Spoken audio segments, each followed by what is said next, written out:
Welcome to The Explainer. We're jumping right into something you've probably been reading about nonstop, the AI war. I mean, we've all seen the breathless headlines, right?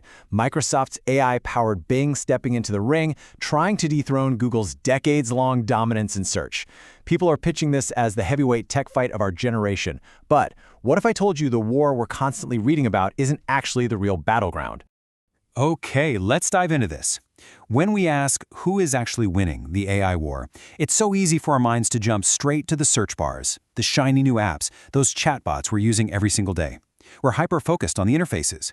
But we really need to ask ourselves, is the real winner the company making the consumer chatbot, or is it the company building the massive industrial factory that makes that chatbot possible in the first place? It really comes down to surface versus substance. Section 1. The AI Headline Frenzy.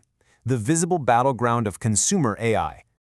This frenzy is really just the tip of the iceberg. It's the consumer-facing software updates that are absolutely flooding our feeds. Just look at these recent headlines we pulled from TechCrunch.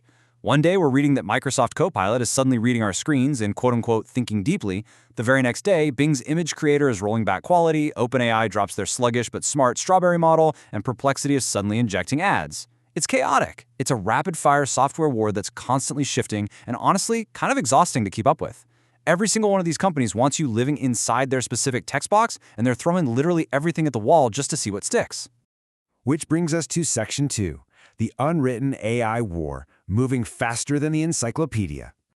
So, when I set out to research the exact ways Microsoft's Bing is challenging Google, I wanted a structured, historical overview, right? Naturally, I went to where we all go, Wikipedia, and I hit a literal 404 error. Wikipedia does not have an article with this exact name.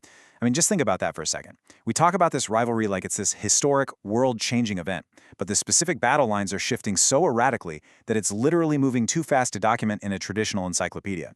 This multi-billion-dollar industry is such a blur of updates and press releases that the surface story is basically unwritten.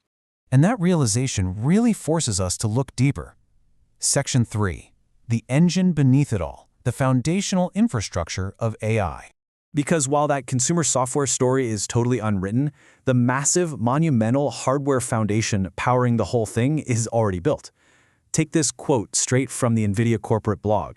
They describe AI as a 5-layer kick, literally calling it essential infrastructure like electricity and the internet. Think about that framing. AI isn't just some clever little app on your phone helping you draft an email. It's a foundational industrial utility. It's the power grid. And just like the power grid, it requires immense physical resources, real estate, and raw power to even function.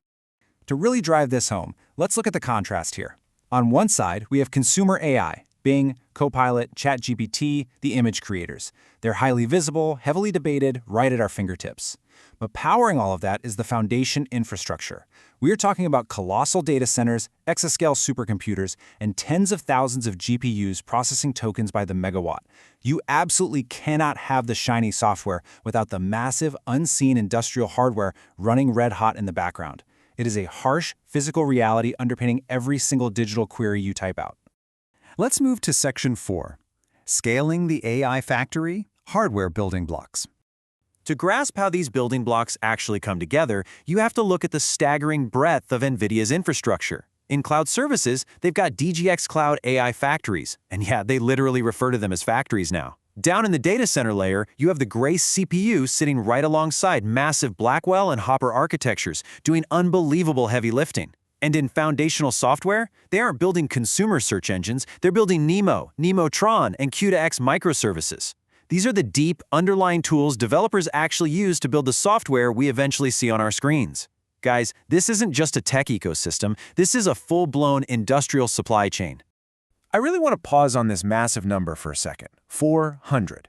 According to the research, NVIDIA technologies currently power over 400 of the world's 500 fastest supercomputers. That's 81% of the top 500 list. So when we ask who's winning the AI war, we really have to look at whose technology is literally the beating heart inside the world's most powerful machines. The chatbot fight is practically a sideshow when one single company controls the silicon that dictates the world's computational ceiling. And the global physical footprint of these supercomputing buildouts is just staggering. Recently, 35 new AI supercomputers were unveiled in Europe alone. You've got the Jupiter exascale supercomputer pushing forward climate and 6G research, plus the new Vera Rubin AI factories designed to absolutely maximize tokens per watt. But here's the real kicker. Even top-tier consumer AI models like Anthropic's Claude are running on NVIDIA GB300 systems inside Microsoft's own Azure Foundry. Think about that. Microsoft is fighting this highly publicized software war against Google, but they're relying entirely on this underlying hardware to even step into the ring. They're essentially renting the weapons for a war they claim to be leading. Which takes us to Section 5, Beyond Software, Physical AI Moving into the Real World.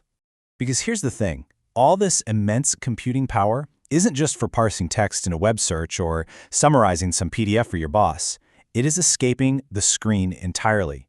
If we trace the evolution of AI capabilities, Phase 1 is what we all know, text and search chatbots.